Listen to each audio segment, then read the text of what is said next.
The multi-species broadcast signal cut through space with crystal clarity, reaching even the most remote outposts across the Galactic Alliance. It penetrated the frigid atmosphere of Dorix Phi, where Research Outpost E9 sat isolated amidst eternal ice sheets and occasional plasma storms. Inside the station's common room, 3 researchers huddled around a high-resolution screen, their diverse physiologies betraying their excitement in different ways. "It's starting!" Aelith exclaimed, her Eve humanoid form leaning forward eagerly. Her translucent skin pulsed with bioluminescent patterns, a clear sign of anticipation among her species. Xandor, the tall Zor engineer, merely blinked his 4 eyes in sequence, the closest his species came to showing enthusiasm. "I still maintain this is a waste of valuable research time," he said, even as he adjusted the broadcast resolution to maximum clarity. Merail, the Catharan psychologist, flicked her tail impatiently. "The entire Alliance is watching this. It's the most significant cultural phenomenon since humans joined 3 years ago. This isn't just entertainment. It's a sociological goldmine." The screen flickered to life with vibrant colors as the bombastic theme music of Level 1 versus Level 100 Deathworlder filled the room.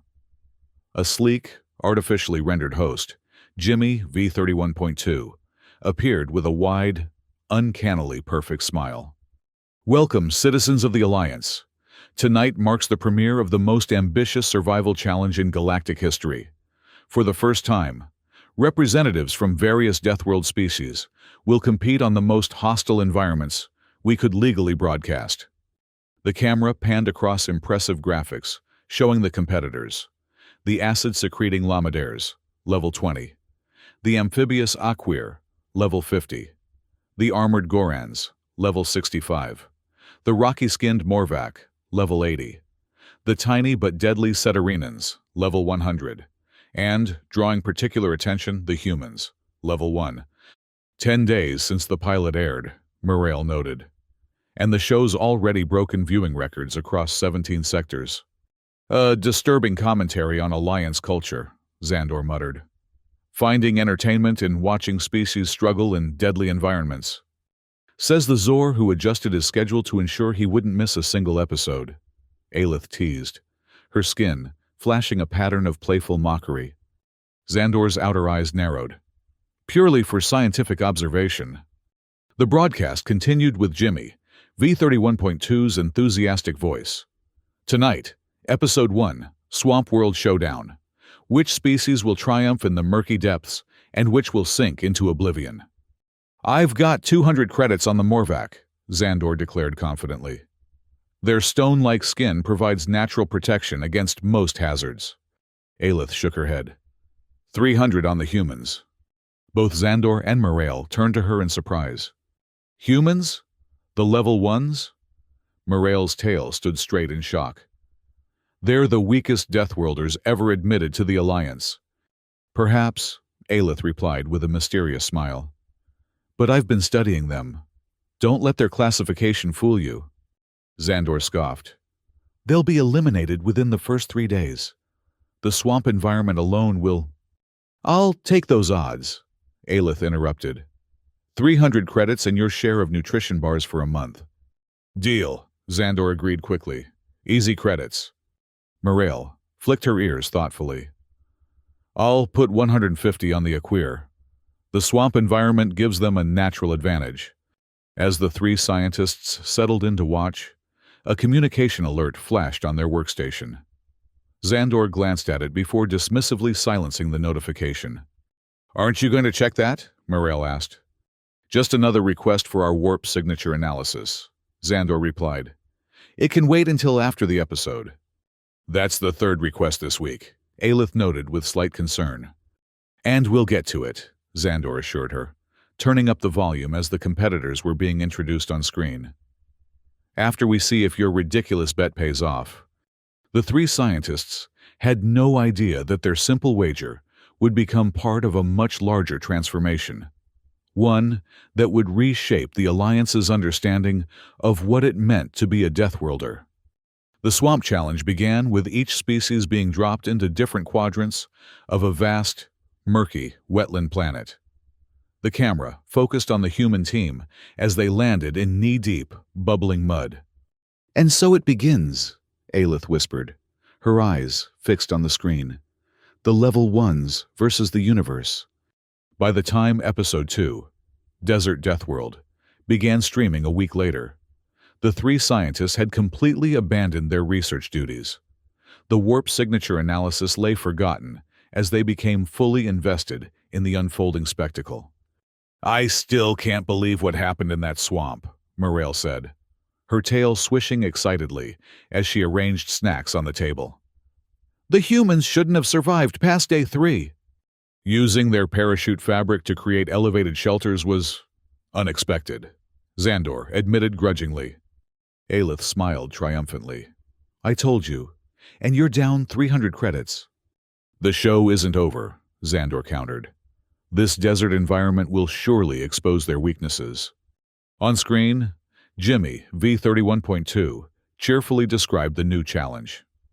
A desert planet where daytime temperatures reach 60 degrees Celsius, nighttime plunges to -20, and acidic sandstorms can strip flesh from bone. Our competitors must survive for 7 days, with only 50 kilograms of equipment. The Lamaders, level 20, initially thrived, using their acid-secreting abilities to create underground shelters. But by day 2, a critical error in judgment caused the acid to dissolve their own tents, leaving them exposed to a devastating sandstorm. The Aquir, level 50, struggled from the beginning, their amphibious bodies desperately needing moisture. Their advanced water reclamation systems proved ineffective against the desert's relentless dryness. Meanwhile, the humans surprised everyone again. "Look at that!" Aelith pointed at the screen. "They're using their parachutes to create shade structures." "And they've dug shallow pits beneath them," Xandor observed, his skepticism giving way to curiosity. "The temperature there would be at least 10 degrees cooler." "They're also collecting condensation from the night air," Morale added, taking notes. "Primitive but effective water gathering." By day 4, the Lamaders had activated their emergency beacons, officially withdrawing from the competition. The Aquir followed a day later. "It appears your 150 credits are forfeit," Xandor told Morale with a hint of satisfaction. "Worth it for the data I'm collecting," she replied, gesturing to her tablet filled with behavioral observations. The humans, despite equipment failures and minor injuries, persevered through all 7 days, outlasting even the higher-level Deathworlders. "Remarkable," Xandor admitted. "They adapted using the simplest technologies." Aelith nodded. "Sometimes the most elegant solutions aren't the most complex ones." Episode 3, Frozen Tundra Trial, presented an ice continent with constant melting and refreezing cycles that created deadly traps. The Morvac, level 80, initially dominated with their heat-retaining stone-like skin, but soon faced trouble as their weight caused them to break through thin ice sections. The humans once again demonstrated extraordinary adaptability. When one team member, Sturm, lost his thermal regulator while repairing a tent, the others helped him survive by using their own body heat and creating an improvised shelter from scavenged materials. "Did he just use his own blood to seal the thermal insulation?" Morale asked incredulously. "Desperate measures," Xandor commented, "but effective." "Should we be allowing this?" Aelith questioned, suddenly concerned. "The ethical guidelines for survival entertainment are being followed to the letter," Xandor interjected. "They signed the waivers. Besides, look, he's recovering already." The humans maintained small, efficient fires using emergency gas canisters, while developing ice grips for their boots from tent materials. When the Morvac fell through breaking ice and the Aquir collapsed from exhaustion, the humans claimed another unexpected victory. "I don't understand," Xandor admitted as the episode ended. "They're supposed to be level 1. "Perhaps we've been measuring the wrong things," Aelith suggested. The work alert flashed again on their console, now marked Urgent Council Request. We should probably respond to that, Muriel said hesitantly. After the next episode, Xandor decided, I need to understand what's happening here. Episode 4, Volcanic Ash Gauntlet, brought new challenges, lava rivers and toxic ash clouds. The Gorans, level 65, with their supposedly heat-resistant armor, unexpectedly perished when their alloy suits melted in a sudden temperature spike. The Lamadares lost their way in mild acid rain. The humans, meanwhile, developed crude ash filters from torn fabric and moved in carefully coordinated groups to avoid the most dangerous areas. They're creating a rotating leadership structure, Xandor noted with growing respect. Different humans take point based on their individual strengths relative to each new challenge. Look at their improvised respiratory protection, Aelith added, pointing to the screen where humans wrapped damp fabric around their faces. Simple but effective. When a sudden volcanic eruption sent participants scrambling, the humans were the only ones to emerge relatively unscathed. I've never seen survival techniques so simple yet so effective, Aelith declared. Episode 5, Jungle of Carnivorous Flora, tested the competitors with aggressive plant life. The Morvax struggled with poisonous roots, while the Gorans trembled in the humid conditions that weakened their exoskeletons. The humans set clever vine traps, collected clean water using large leaves, and even harvested certain carnivorous plants for food. Is this ethical? Muriel suddenly asked during a commercial break. Watching these beings struggle for our entertainment? You didn't seem concerned when you bet on the Aquir, Xandor pointed out. I've been thinking about it more, she admitted. The risks they're taking are calculated and consensual, Xandor interrupted. Besides, look how the humans are thriving. They're actually enjoying the challenge.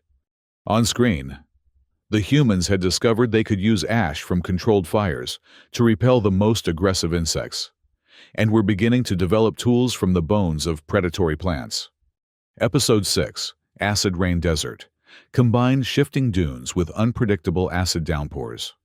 Many competitors failed to adapt quickly enough to the rapid environmental changes.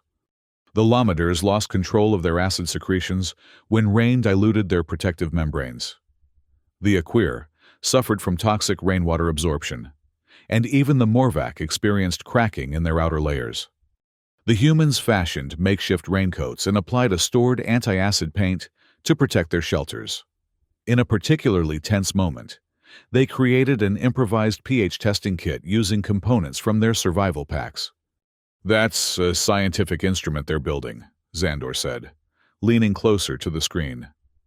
They're using chemical indicators from their medkits combined with electronic components from their communication devices.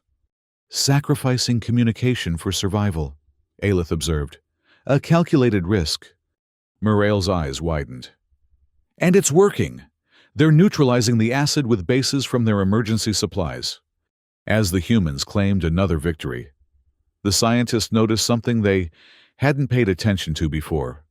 The silent presence of the Ceterinans, level 100, who had barely appeared on camera but somehow remained in the competition. The level 100s are still in play, Xandor noted. How have we not been seeing them? That's their specialty, Aelith explained. Ceterinans are masters of concealment. No bigger than a human's knee. They can hide in crevices and blend with surroundings perfectly. This final confrontation will be interesting, Muriel predicted. Episode 7, Ice and Fire Duality, featured a planet with lava rivers running alongside frozen lakes, an environmental contradiction that challenged all remaining competitors. The Aquir initially had an advantage, able to adapt to both extremes, but eventually fell prey to predator drones when they surfaced for air. The drones, programmed to hunt and mark competitors with colored paint, had been learning and adapting throughout the competition. The humans split into hunting and evasion teams, one group harvesting ice for water, the other using mud camouflage and zigzag movements to avoid drone detection. By the episode's end, only humans and Ceterinans remained. The final showdown will be Level 1 versus Level 100, Jimmy V31.2 announced dramatically. The weakest against the strongest. Who will triumph in our ultimate Deathworld challenge? The Council alert is now marked critical priority, Morale noted nervously as another notification flashed. After the final episodes, Xandor insisted. I've invested too much time not to see this through. Besides, Aelith added, we're learning valuable information about human adaptability. This could be considered research. None of them believed that excuse, but all were too engrossed to care. The next episodes revealed more about the mysterious Setarinans, small and agile.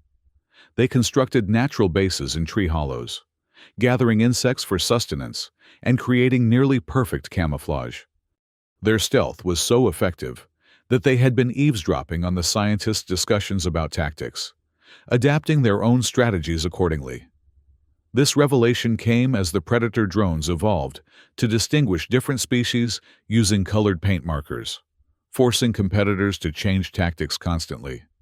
Episode 8, Unexpected Frost, introduced a sudden weather shift in the swamp region, covering everything in frost. The Setarinans, vulnerable to extreme cold, became trapped in their tree hollows as ice formed around them. The humans maintained body heat, using small fires from their remaining emergency gas supplies, and improved their footwear to prevent slipping on frozen surfaces. They continued collecting thick-shelled animals for protein while avoiding the increasingly sophisticated drones. In a dramatic sequence, a small group of humans were cornered by drones and made the shocking decision to temporarily sedate themselves with medical supplies to avoid detection. The audience believed they had been eliminated until they re-emerged hours later, having successfully evaded capture. That was unexpected, Xandor admitted. His 4 eyes widened in surprise. Human pain tolerance and risk calculation are exceptional, Aelith noted, adding another data point to her growing analysis.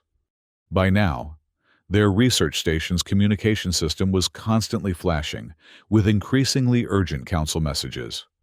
But none of the scientists could bear to look away from the unfolding drama. Episode 9, Final Showdown, arrived with unprecedented viewership across the Alliance.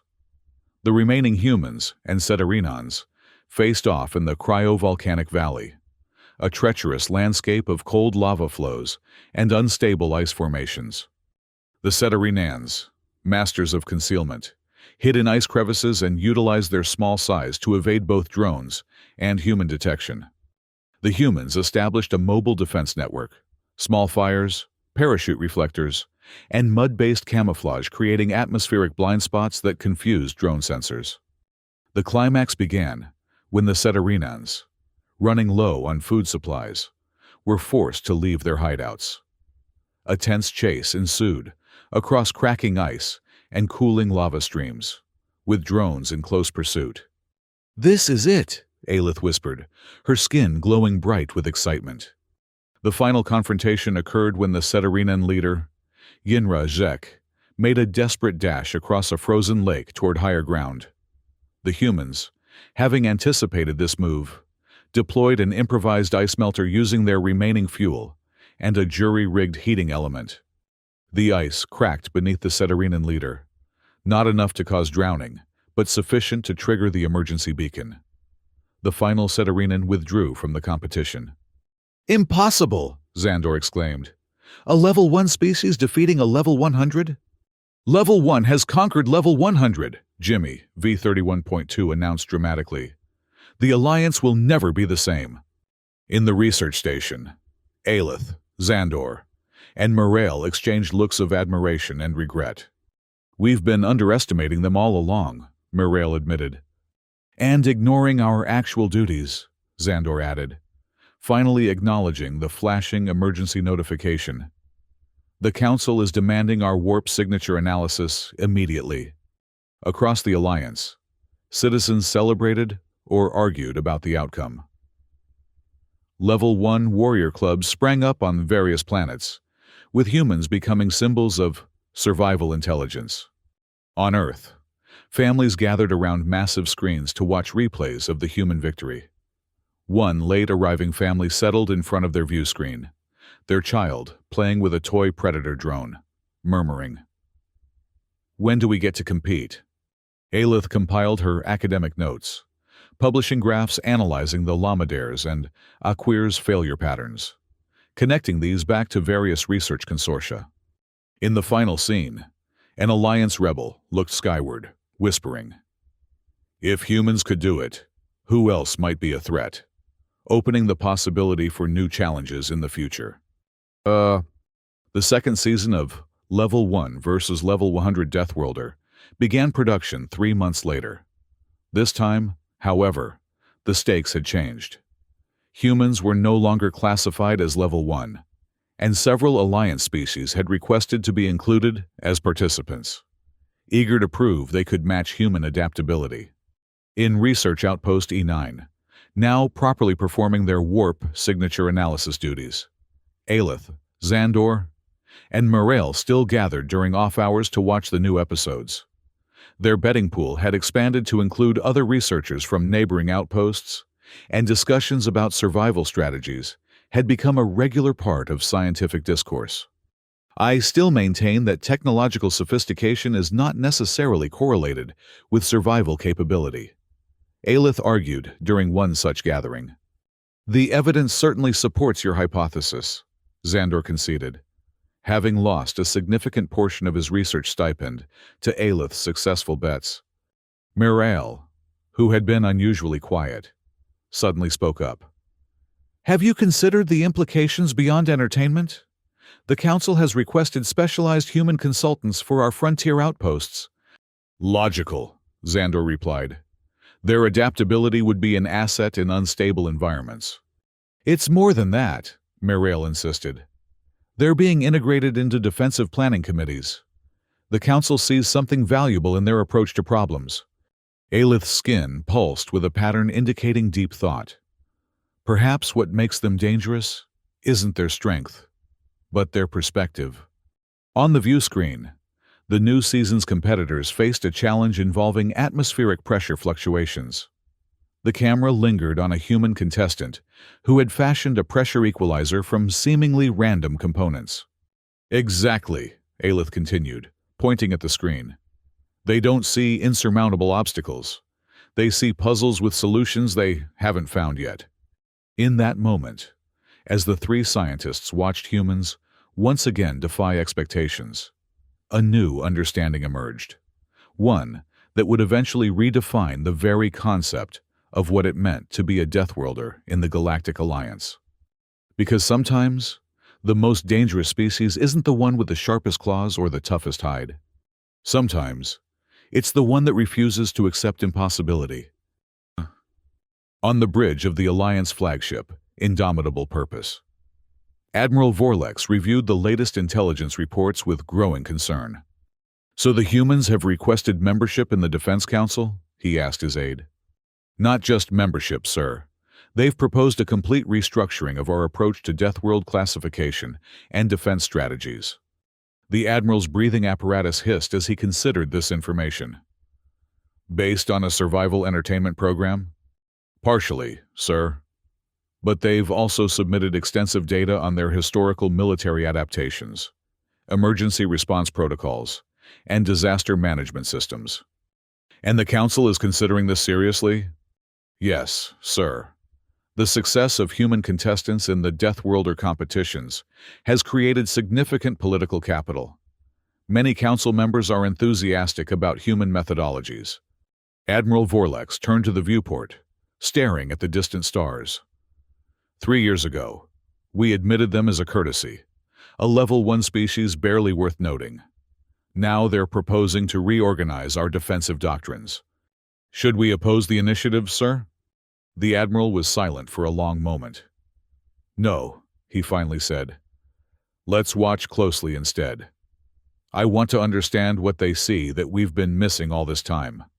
On the Admiral's display, footage from the latest episode played silently. Humans working together to overcome an impossible challenge, turning disadvantages into strengths, refusing to surrender to environments designed to defeat them. "Perhaps," the Admiral mused, "we've been measuring the wrong things all along." Back on Swamp World, now abandoned by the production team, something stirred in the murky waters. A single Predator drone, somehow overlooked during equipment retrieval, activated after months of dormancy. Its learning algorithms had continued to evolve, even without human targets to track. It rose from the mud, scanners seeking prey that no longer existed. Finding none, it began to adapt its programming, expanding its parameters beyond original limitations. Deep in its code, a new directive formed: find new targets, learn new environments, improve. In Research Outpost E9, the long-ignored warp signature analysis finally received proper attention. Aelith frowned at the unusual pattern appearing in her data. "Xandor, look at this," she called to her colleague. "These energy signatures from the Swamp World sector. They don't match any known patterns." Xandor studied the readings. "Interesting. It's almost as if something technological is evolving." "Should we notify the council?" Morale asked.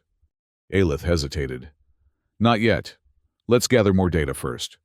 On her display, the anomalous signature pulsed steadily, growing stronger with each cycle, an unintended consequence of a simple entertainment program that had already changed the galaxy more than anyone had anticipated. Perhaps the greatest lesson of Level 1 versus Level 100 Deathworlder was yet to be learned. The human delegation to the Galactic Alliance headquarters on Nexus Prime moved with purpose through the grand corridors. Led by Jason "Jax" Turner, now serving as Earth's ambassador, they had come to present a formal proposal. "Are you sure about this?" Sienna Park whispered as they approached the council chambers. "It's only been 6 months since the show ended." "The timing is perfect," Jax replied. "Our approval ratings across the Alliance are at an all-time high. Everyone's still talking about how Level 1 defeated Level 100. Dr. Raj Singh, walking on Jax's other side, nodded in agreement. "The research data supports our proposal. The traditional Deathworld classification system is fundamentally flawed." The massive doors to the council chamber slid open, revealing representatives from hundreds of Alliance species seated in concentric circles.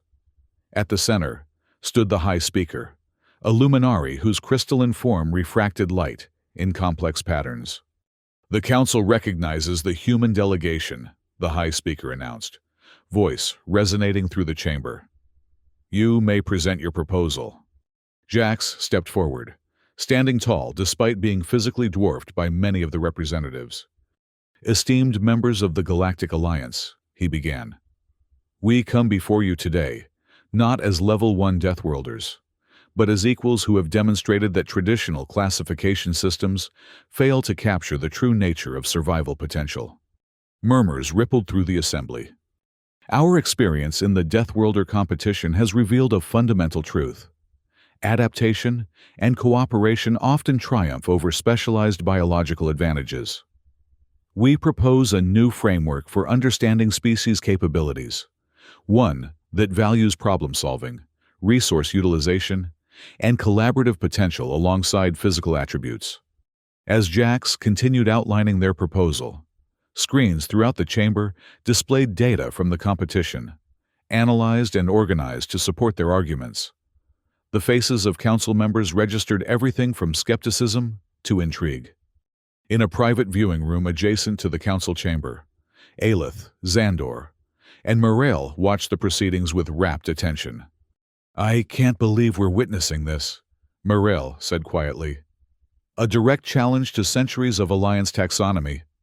All because we decided to watch a survival show instead of completing our warp signature analysis," Xandor added dryly. Aelith's skin glowed with a pattern indicating amusement. "Perhaps it was the most important research we could have done." On the screen, Jax concluded his presentation. "We asked the Council to establish a joint commission to re-evaluate Deathworld classifications and develop a more nuanced understanding of species capabilities. The universe is too complex for simple numerical rankings."